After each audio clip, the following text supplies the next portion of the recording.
Hello, everybody. Hello. Well, welcome back to another Virtual Campfire. I am Travis Carr, the president of Escapees RV Club, and I'm Melanie Carr, vice president, and we're also the co-founders or the founders of Escapers. So if you've never been to a Virtual Campfire before, we do these every so often. I think right now we're on an every other once a month schedule. Yes, and we do a little bit of everything. We do education, we hang out with some community members, and we also talk to other RV industry folks out there as well. Yeah. So thanks for joining us. And we're going to kind of roll into the club items right now before we bring on our special guest for tonight. One thing that you may have noticed over the past couple weeks is that we're starting to open up our event registrations over the summer, and starting with Escapade in July in Rock Springs, Wyoming. So tickets are open for that currently.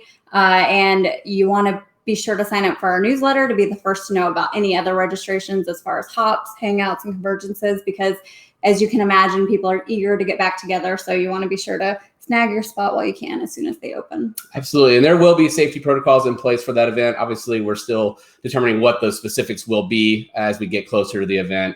But do stay on the lookout for those as well, and stay tuned and informed on what will be happening at Escapade. Yeah, but otherwise we're super excited and we can't wait to get back together with the community. Yeah, and feel free, if you are watching, to chime in the comments, say hello. We'd love to see you and hear from you, and participate in the community as well. So, and other exciting news this week, we also did announce Escapees RV Parks, our new franchise program for our parking options to help us expand our campgrounds, which we all desperately have been wanting to do for years, and I've heard a lot of comments from members to do so. And so we're really excited to bring this program to life and hopefully expand some camping opportunities. Yeah, that's really the main goal, is to provide more camping options. That's one of the things that we've seen the most over the past few years, and especially now with the industry booming, we want to provide the opportunity for you guys to have safe places to park and call home with your fellow escapees.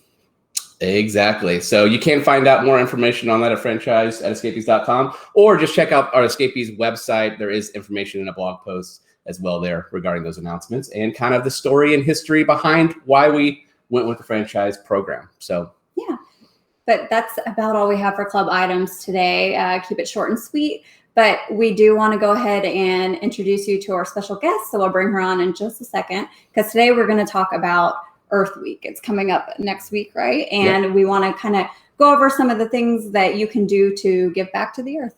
Exactly. And while we're doing that, hey, Cheryl, it's good to see you again. All right, well, let's go ahead and bring her on. Awesome. Hey, Faith. Hello. Thanks so much for joining us. So our special guest is Faith Overall. She's from Leave No Trace. Do you want to give a quick introduction about yourself real quick?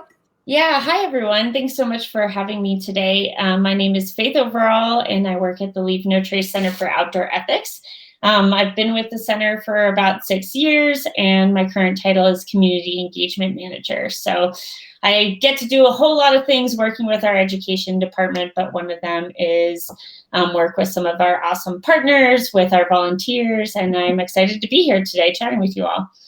Awesome. We're glad to have you. I know we've, had a relationship for the past year with Leave No Trace, but really for those that don't understand what Leave No Trace does, what is it? And what do you guys kind of do? What's your history? Could you tell us a little more about what it all means? Yeah, absolutely. So we are a 501c3 nonprofit. We're based in Boulder, Colorado, though we work nationally, and, even have folks that are Leave No Trace educators internationally. We have a couple of international branch programs. Our mission is really to teach and inspire people to protect the outdoors, and to do that in enjoying the outdoors in a responsible way. So, whatever it is that you like to do outside, whether it be, mountain biking, rock climbing, going for a hike, or just, hanging out in a local park, doing some RV camping, whatever it is, here's a way you can do it in a way that protects those places. As far as history goes, we've been around for about 26 years now, maybe a little bit more than that. And we really had our roots in the backcountry and in wilderness, but since then, we've really grown to kind of apply everywhere, like I said.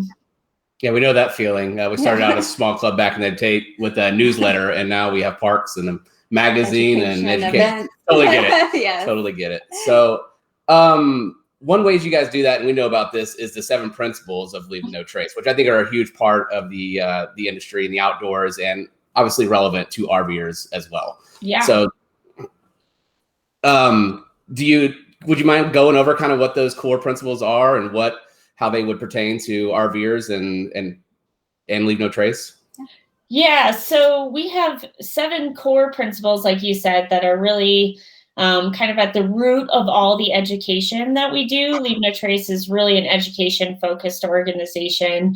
A lot of the work we do is education. We have folks who are trained in Leave No Trace, taking formal trainings, but at the core of all that is those 7 principles. And they're really just simple, effective guidelines for, here's how to enjoy the outdoors in a responsible way.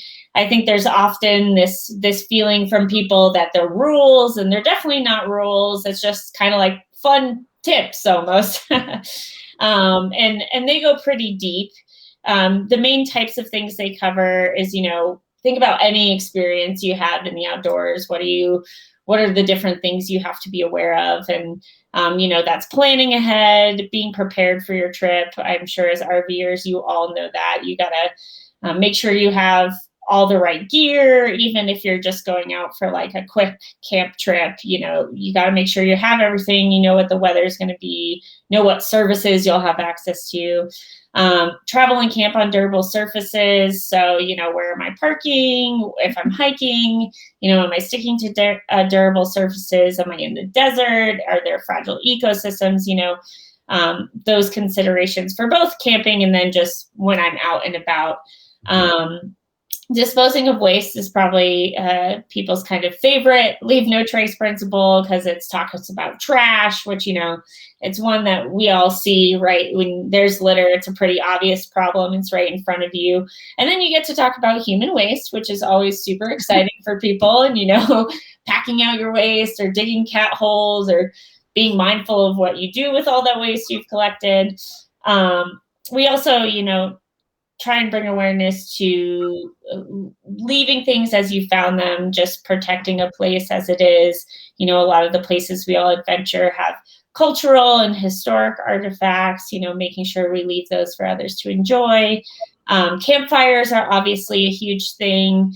We want people to enjoy campfires, but do so in a way that won't cause wildfires or other big impacts. And then wildlife and other visitors are kind of the final 2 things that those last 2 principles cover, because, who are we out there interacting with? But wildlife, of course, I'm sure we all see all kinds of wildlife, big and small, on our adventures. And then, there are so many people getting outside, especially now with COVID. You all kind of talked about it.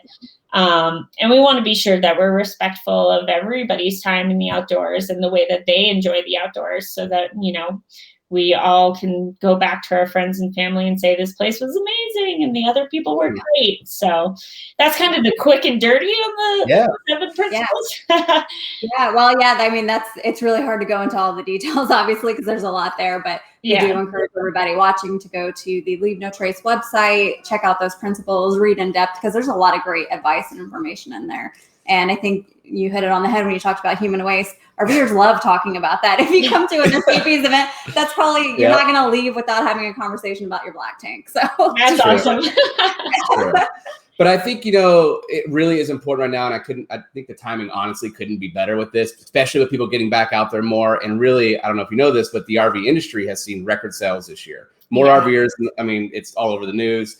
And I think with that, obviously, comes a lot of new travelers, inexperienced travelers who don't understand really what they're doing. So a lot of this isn't rules in the way I see it. And the same with our own material. It's more about educating and helping them understand what they're, the mistakes that they're making, because they probably don't realize it in most cases. Right. Yeah. I mean, we have definitely seen this common trend, and, we work with a lot of land managers. So we, hear what's going on kind of across the US, and, there's all these new users and all these new users. And we really like to think them, there's different kinds of new users. There's probably most of these people have spent time outdoors, right? It's not like the first time they've stepped outside. They're probably new to an activity. They may be new to an area. And then some people just are not aware of leave no trace and, aren't familiar with these principles. And sure, some of it might seem like common sense, but also some of us were really lucky and just grew up learning this stuff. So, we really take this educational approach to say, first of all, people aren't being malicious usually when they're outside. Sure, occasionally we see some things like graffiti that you might consider malicious, but generally they just don't understand. And so that's why all the education that we're doing is so important. Education from our partners, like you all reaching your communities, is so important. And just keeping in mind, like, hey, these people, it's a spectrum, every little thing we can do matters, and they're probably not out here, trying to ruin my experience or feeding a squirrel because they want to give it diabetes. That's my classic go-to. Right. They just really don't understand their impact. Exactly. Yeah. But with that, I think that kind of leads us into, again, the next conversation of Earth Week, and you guys kind of have something going on there. And I think it ties to what you said about one of your favorite, or the community's favorite principles, which is trash. Yes. So do you want to give a little insight into what this program is and kind of what's going on next week, or what you guys have inspired? Yeah, absolutely. So for the last few years, actually, we have run this campaign during Earth Week that's called Leave No Trash.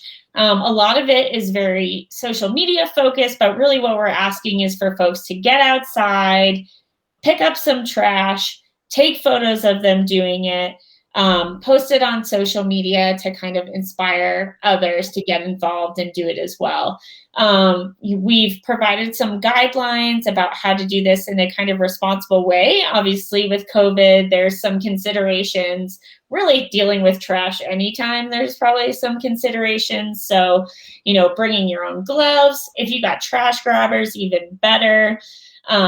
Bringing your own bags if you have them. Yeah, you can check out the graphic there.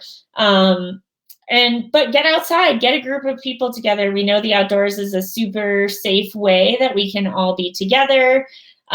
So, get your friends and family together, pick up some trash, take photos, and then share it with us.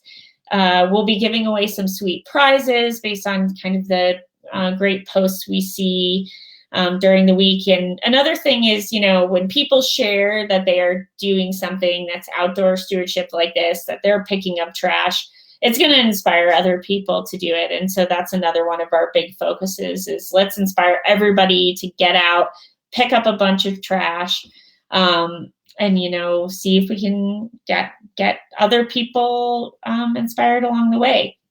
We're also doing a webinar type thing next week on next Tuesday. It's April 20th. You can find it on our website. That's the Rotten Truth about trash. And so one of our traveling trainer teams will be going through why shouldn't we leave litter? There's some common misconceptions about how long it takes things to decompose, especially when it comes to that more organic litter. So they'll just be really getting deep into trash talk. And I would definitely say, tune into that. It'll help you get inspired to pick up some trash on Earth Day or Earth Week. Awesome. Yeah. Well, I don't want to trail off too much because I know we're talking about the Leave No Trash campaign, but do you guys do a lot of those workshops online? Like, what can our community expect if they come to your website? Do you do them weekly or monthly? How often can they check in? Yeah, so one thing I would actually say to check out is if you're not super familiar with Leave No Trace. I know a lot of people know the general concept, but if you're interested in learning more just about what we do and getting deeper into some of those principles, we actually have an online awareness course that is live on our site all the time. You can take it whenever you want. It's not like a big test at the end. It's just kind of a pledge saying, hey, I'm going to do these things and protect the outdoors. And that's a really great resource because you can do it whenever you have the time. Our traveling teams are definitely running online workshops.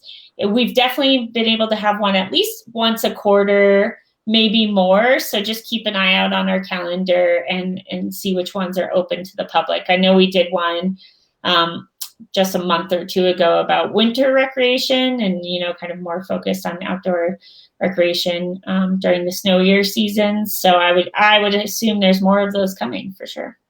Yeah, I was checking it out earlier, actually, which inspired us kind of to ping you about it. It's pretty cool. I just looking at the website again before this, you guys have a lot on there, and it's really a pretty cool. And it's laid out well. It's laid out, and you kind of have a flow and stuff. So I definitely recommend checking out the website. I know you're most known a lot for the 7 principles, but there's so much more to you guys and what you do. We actually have a really great YouTube channel too. If anybody wants to check that out, we have really simple skill series videos. They're maybe 2 minutes long and go over some of those more skill technique, bear hangs, cat holes, all that kind of fun stuff. So if anybody's interested in just learning a little bit more about that, or watching videos about people talking about packing out their poop, then you check it out. But back to the trash thing, I have to say, you're probably not too familiar with the history of Escapees, but I have to say that the values and the history and the community has always really been ingrained with giving back and volunteering, and the whole club was really founded upon this volunteering attitude and doing things like this. And we have actually some pictures just from last year and stuff as well.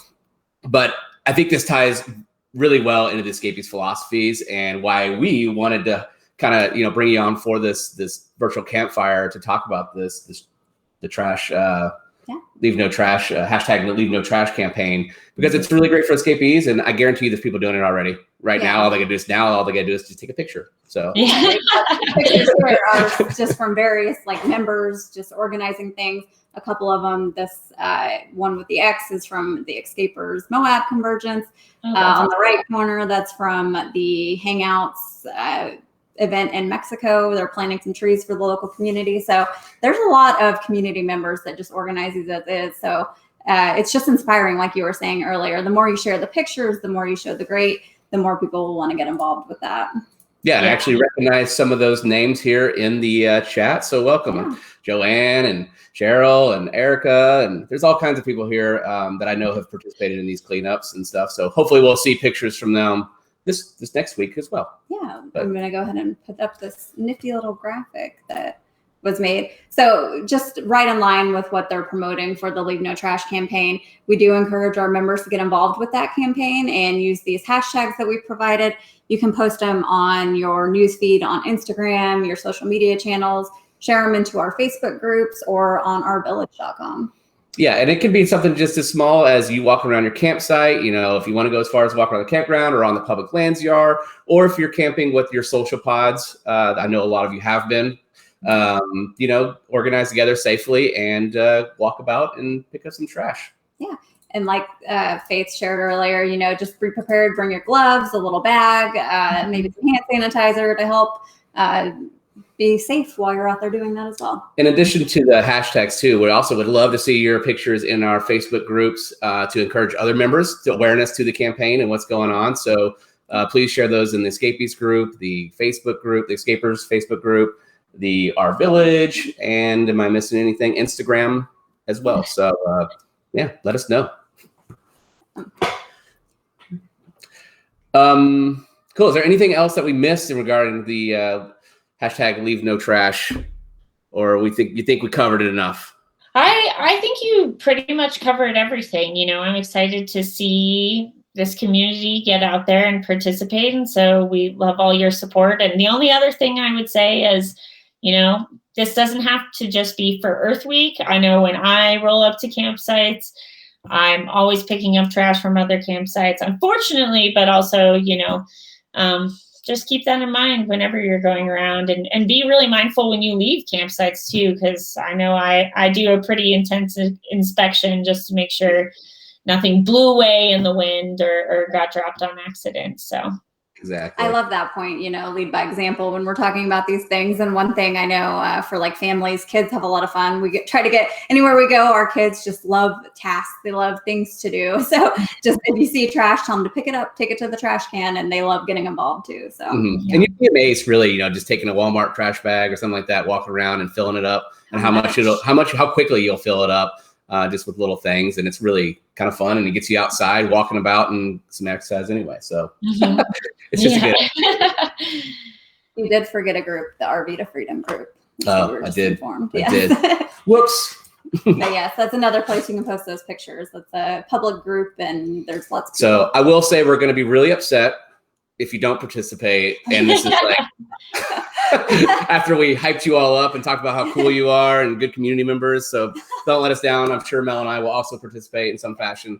No, you guys never let us down. And tag the center, use Leave No Trash and go check out our channels, because there are some cool prizes that they'll be giving away. And not that you need incentives to pick up trash, but it's like two fun things at once.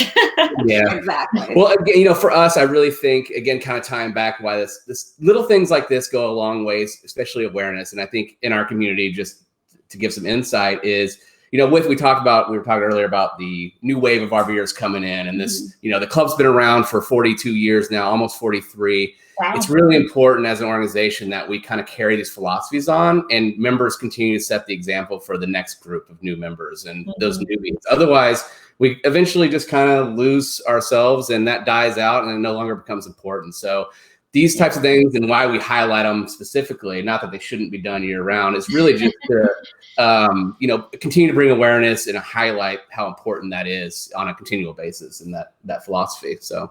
Yeah, it's one of the best ways people can learn Leave No Trace. It's a values-based system, whether it's sticking to trails or picking up trash or respecting wildlife. So just watching other people do it, especially, if you're new to the outdoors and you're like, somebody's really keeping their distance from that bighorn sheep, you're probably going to do the same thing. So I love that you all are using that as a way to help educate your growing community. Yeah. And kind of with that really leads in the next topic, which is kind of inspired us in our relationship and partnership with you guys, is our own RVers Boondocking Policy. And this came about a little over a year ago, about this time frame, a little earlier, right before COVID became COVID. We were preparing for the summer and a lot of our events that take place in and around BLM and public lands and things like that. So it was really in preparation for that. And we didn't really get a good opportunity to kind of bring this to light and this whole education piece of it.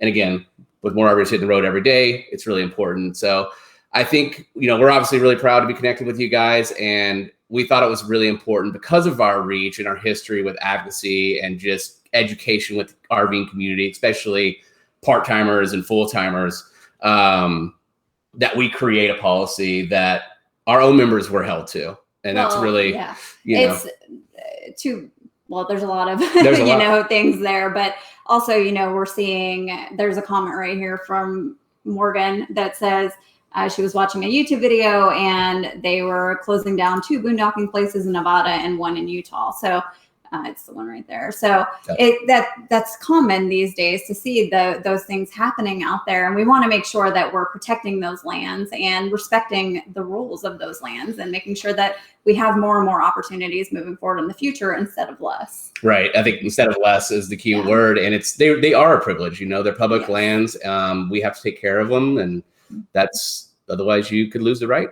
And that's becomes unfortunate for all of us, because we definitely don't need less RV spaces to park. We already know it's crowded. So,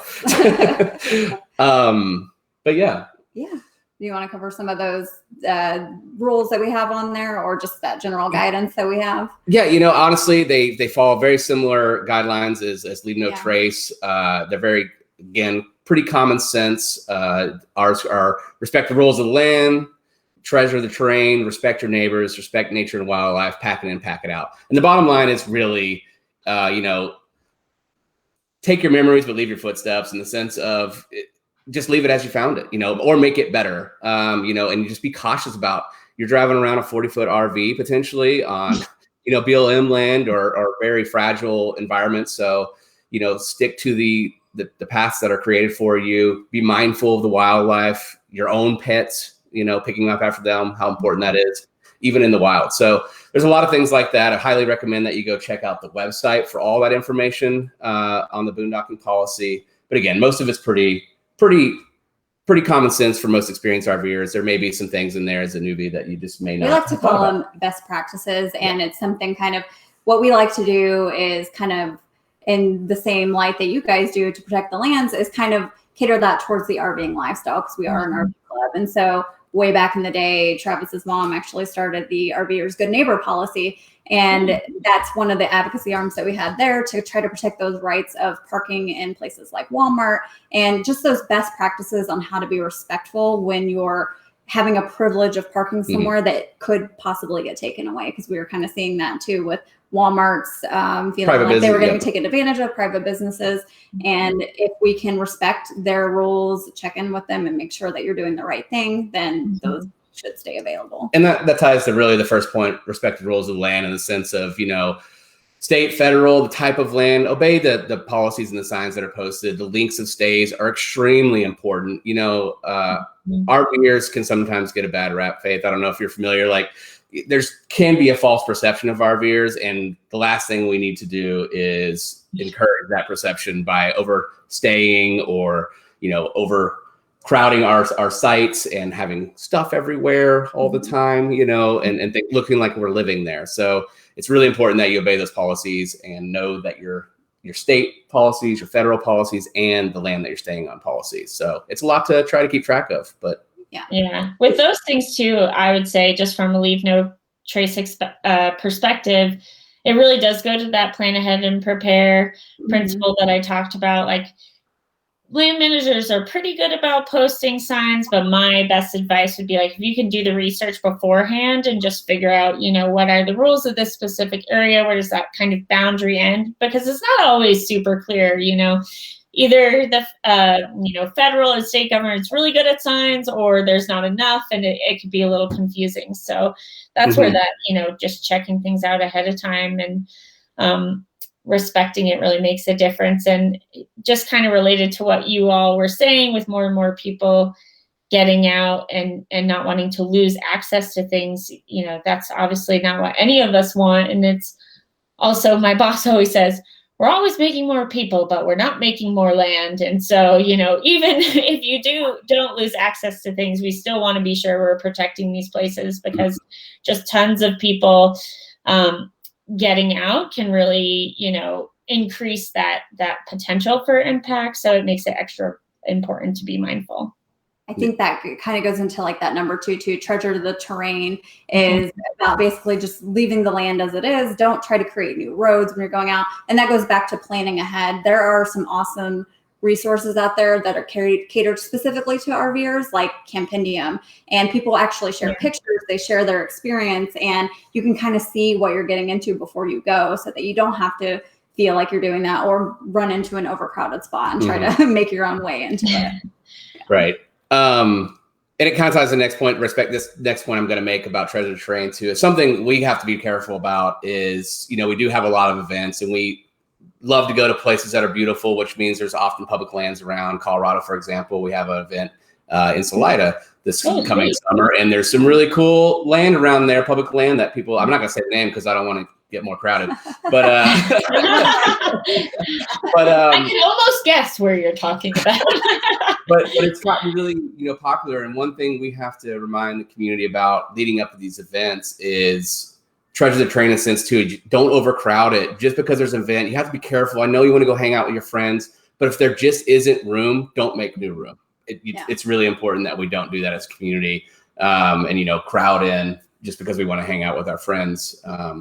Unfortunately, we have to be really careful.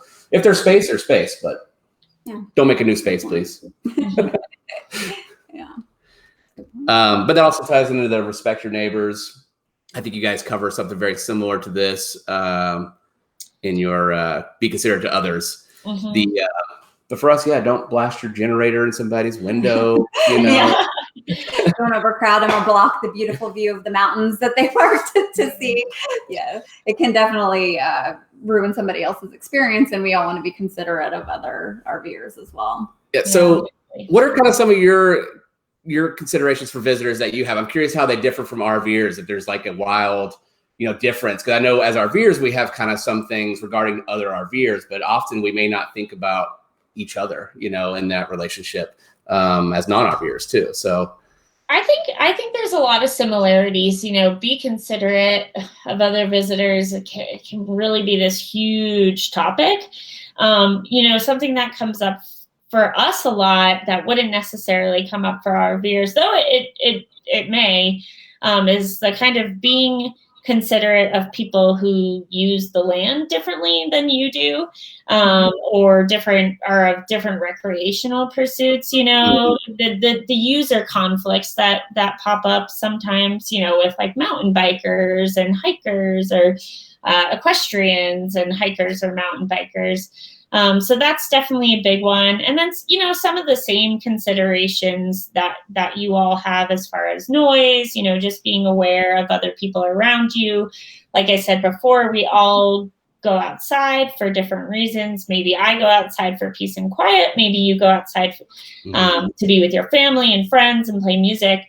And that's fine. You just want to be aware of the people around you and be respectful of their visits too. So I think there's a lot of overlap, I'm guessing a lot of RVers are getting out too, and you have neighbors. And even when you're in an RV or a tent, it's all the same. You got to be respectful of your neighbors. And we don't have the height that you all do in tents, but we still want to make sure that, we're not, they just are camped right next to me or something like that, and I don't know them. So very similar, and just, I think it really is being mindful of other folks outside. Yeah, I agree. And I think you bring up some, you talk about tent and RVs, and I think there is something to be mindful of in the sense of RVs have generators. They're, up to 45 foot driving around on a dusty road. They create a lot of dust. You have to go extra slow sometimes in an RV. There can be massive vehicles, and they have big engines, and they blow stuff everywhere. So it's just being mindful of that and where other people are camping and what their camping situation is too. And, parking yourself in a situation. If you are planning on running your generator because you need to a little more than a couple hours a day, well, then try to park away from everybody else, and, just thinking about those things. Yeah. Or be mindful of when, what time of day is it? Are people around? Are people not around? I think those are helpful considerations too. Yeah, for sure. When you were talking about tents, though, my mind just went straight to Coachella. We've tent camped there before, and I'm like thinking that's like the one place where tents aren't respectful to their neighbors because it's just loud all day long. But sorry, that was a random. True. No walls. It sounded. Know what you're getting into with that. Yeah, they don't have a such thing as no overcrowding. You literally noise. Your tent touches your neighbor's tent. That's That's funny. What else we got? So kind of the next point is respect nature and wildlife. Again, probably nothing too unfamiliar there, but I think one thing there people don't think about is firewood rules. And I think you were kind of hinting on this a lot. They can vary a lot. And I don't know if you have kind of advice there or anything you want to cover, but. Yeah, absolutely. So with firewood in particular, there's a few different considerations. Like it says in your policy, it's good to be aware of, are you allowed to collect firewood? A lot of places, they don't want you to collect firewood. Even in places you're allowed to collect firewood, like doing your best not to collect it from the site, like exactly where you are, and spread out and even go for a nice walk to collect that firewood. Is super important because an area can end up devoid of firewood. Next person comes in, they're like, I have nothing for tonight.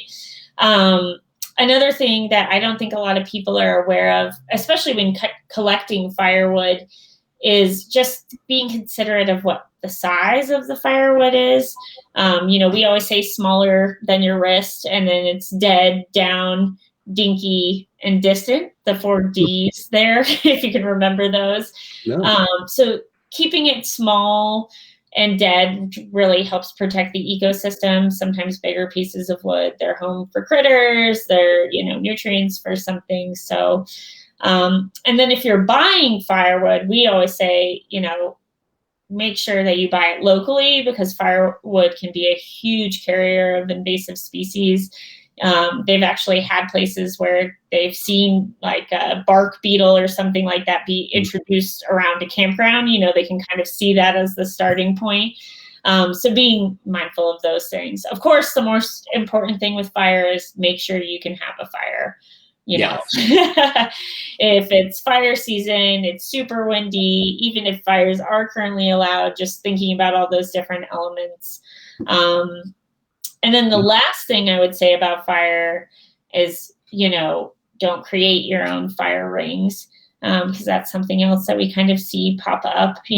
Use ones that are existing, or if you have a fire pan, something like that, that's generally the way to go.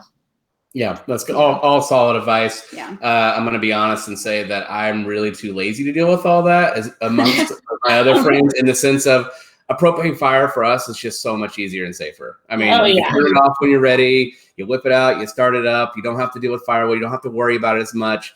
You still have to worry about burn bans in some places, depending. Sometimes you can have propane, sometimes you can't, regardless. So those are still things you have to be cautious of. But That's really true. It's like peace of mind, because you always want to make sure that you're not going to leave this fire going overnight, and making sure that it's put out properly. So it's so easy to just turn it on and turn it off as you need it. Exactly. So, yeah, but you miss the smelling like a fire for multiple days, That's so true. Yeah, your entire closet smelling like Normally there's enough other fires around, we're still going to smell like a fire anyway. So.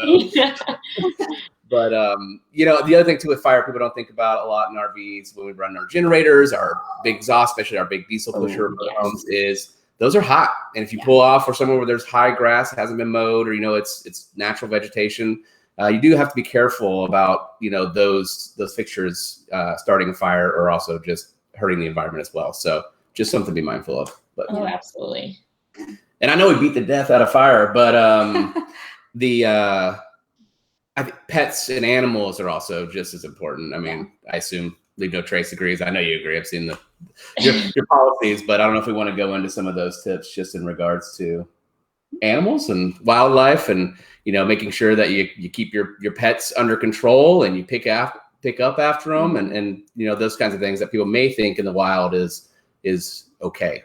Well, there's lots of factors there too. Like, just thinking like having your pets on leashes and BLM locations where there may be wild animals. It's just for the safety of everything out there. Exactly. Well.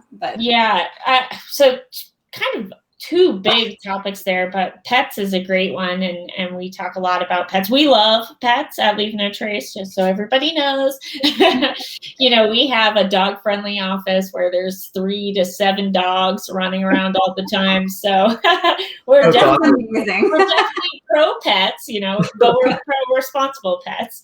And so, I think just, again, knowing the regulations of an area, knowing if your pet can be off leash, if they require your pet to be on leash, there's probably a really good reason for that. Mm-hmm. And that's, for example, here in Colorado, we're near the Indian Peaks Wilderness area, and dogs off leash just in that area of the mountains of Colorado have been the #1 cause of moose attacks.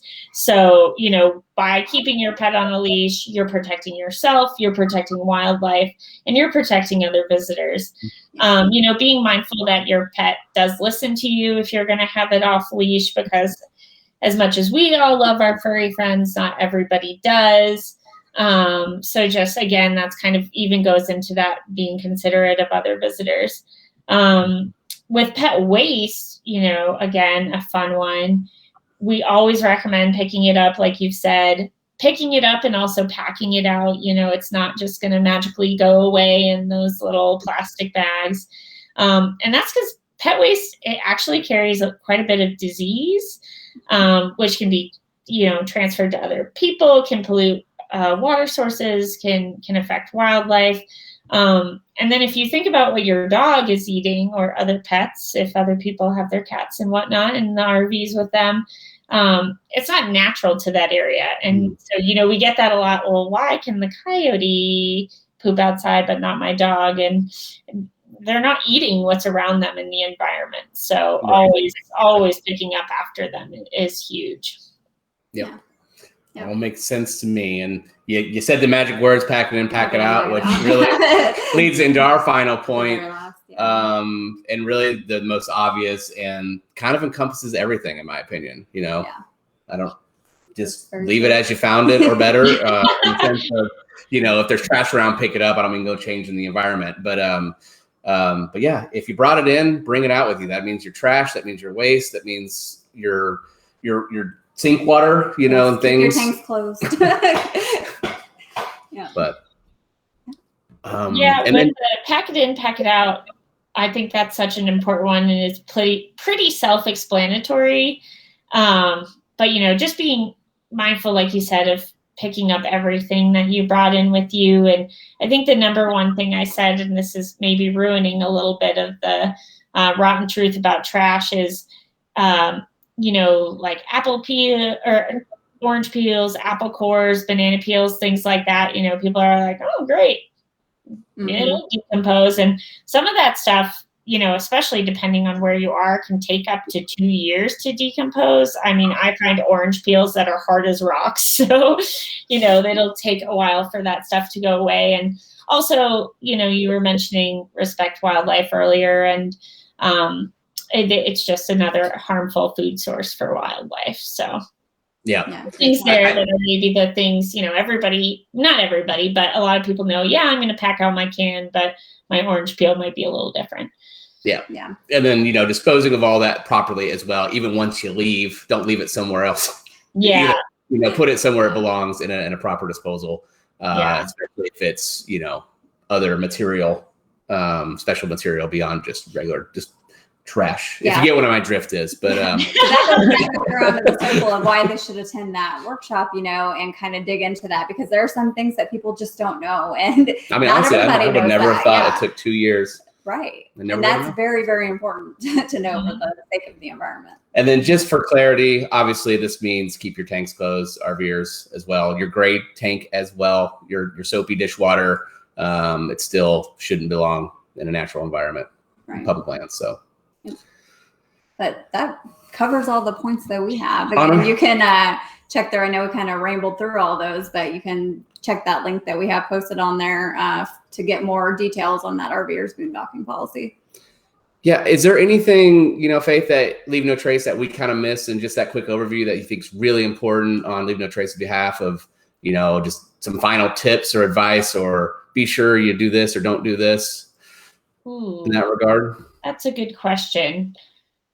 I'm sure we didn't quite get to everything, but I would say, if you'd like to learn more, to check out that online awareness course, just because it will kind of go over everything. And, it has some opportunities to dig into information from, different areas of the country. You're all traveling a lot. There's information in there you can check out specific to the Pacific Northwest or desert environments. And that's the thing, Leave No Trace is this really big topic. You can dive so deep into it. So I guess to say, just, be aware of where you're going and how things are different there. And how Leave No Trace practices are different there in beyond the ways that we've already talked about. Some areas you're going to be in snow potentially, and there's different Leave No Trace practices for while you're in the snow. A wet forest ecosystem is obviously a lot different from the desert. So I would say just check out a little bit of that stuff and learn more. Awesome. Yeah. No, that sounds great. And I do, before I forget, want to say another thing, and that is, if you run across from our side as RVers in our community, and find, do see people violating rules and policies, from our perspective, and maybe you guys have some advice or approach as well, But for us, we would love people to share the boondocking policy, the 7 principles, in a positive way, not in a, hey, you jerk, you're doing this all wrong, but, politely go over it and make them aware and give them the information. It doesn't mean you have to correct them on everything. It's just about letting them know in a positive way, which, again, I'm going to say that again, positive way, because they probably just don't really understand what they may, how they may be violating rules or hurting the experience of others. Exactly. So. Yeah, for Leave No Trace, what we're really saying right now is to focus on educating your network, your sphere of people. We never want people to come across like they're policing Leave No Trace or anything like that. And it's really tough to walk up to strangers and have a conversation that doesn't feel that way, even if you don't mean it to be that way. So we really just encourage you to, stick within your network of people, your friends, your family, your coworkers, people you're out adventuring with. If you know your neighbors really well, maybe say, hey, you're running your generator a lot and there's lots of people around, just stick it within your sphere. But when you do talk to people about Leave No Trace in that network, in that bubble of yours, we find that it's really most effective to explain that why. If you just tell somebody, like I said, with the pet waste, you got to pack out your dog's pet waste. Why? I've never done that before. I've had this conversation with my grandmother multiple times. And when you explain that why to people of, hey, mom, dad, cousin, friend, this is why this Leave No Trace practice is recommended. This is why, for those of you who are familiar with Utah, like we ask you to stick on the trail. There's cryptobiotic crust, living soil over there. That can really make a big difference from people. So, just sticking in your network, knowing those are the people that you can have a positive influence on for sure. And then just helping explain that why to them. That's really great advice. And then, on the other side of that too, is if it's not a situation where you're comfortable talking to your neighbor, just lead by example. Just make sure you're following those principles yourself. They'll kind of walk what's going on around them, especially those people who are new into the lifestyle. Like we said earlier, they may not know, but the more they boondock, the more they're around others leading by example, they'll start to catch on. Yeah, I think it's important to probably clarify the statement of, positively educate. And that is RVers have a tendency to be very social and get to know their neighbors and stuff. And that presents the opportunity for you to share education. And it doesn't have to be print off the paper and hand it to them. That's not what we're referring to is just, making notes about, educating them on the area. It leads into a conversation. And that's what we refer to. And when we say a positive way, it doesn't mean, again, print off the document and put it under their windshield wiper. We can never do that. To go back to what you're saying, with like share it within your network. We have a lot of bloggers, YouTubers who will download that policy, share it on their website, and again, that all just brings that awareness back around to the new people or people out there that weren't aware. And that's really ultimately how you create change, right? It's within your community. It's within the people that respect you. That's where the change comes from. The stranger probably you maybe have a chance, I guess. Yeah. Well, also, if you're on social media, and you feel like that's a place you put out lots of pictures, be mindful of what's out there. It's the same thing of lead by example. Where am I parked in this photo? What's my dog doing in this photo? We really encourage that too. Or to even include kind of stewardship messages in what you're posting. Because that's how a lot of people learn. That's how a lot of people find the places that they want to go outside. I'm sure it's the same in the RV community. You see this place on Instagram, you're like, it looks amazing. So using that as a positive, I think can be a really, can make a really big difference. It's an excellent point. Yeah. Exactly. Sure. Well, we're coming up close on an hour. We should probably kind of lead into some of our wrap-up points and answer any questions if anybody has one. I know we didn't really engage with you guys too much, but we are here. But we just wanted to make sure we got everything covered because honestly, we didn't even scratch the surface to a lot of it. We barely covered the broad scope of things because there's just so much to learn and you can keep on digging deep into the information for sure. So while we're waiting to see if any other comments come in, we'll go ahead and I need to take that one down. organize this. But just want to remind you again, like we were talking about earlier with the Leave No Trash campaign, to organize cleanup, do a cleanup yourself around your campsite or wherever you may be, and use those hashtags and share it with the community. Yeah. Awesome. And then we do have another virtual event coming up. I'm gonna let Melanie. Do you know exactly what it is I don't yet? know the exact details, but it's going to be a webinar. So be sure to follow the Facebook page and check out the details for the time and the location and what the topic will be for that. Yeah. Well, cool. Well, please teach children to pick up after their dogs. Yep, but we talked about that one, Lisa. Definitely pick up after your pets for a lot of reasons stated. They eat food that, isn't native food, and it's just, I don't want to step in it either. Yeah. But no, exactly. So if there's any more questions, we'll give it a couple more minutes, but I am super excited about the summer and our travels resuming. We're going to kick the dust off our own RV here in the coming months. Here in Texas. Well, the pollen is absolutely insane right now. Everything's yellow.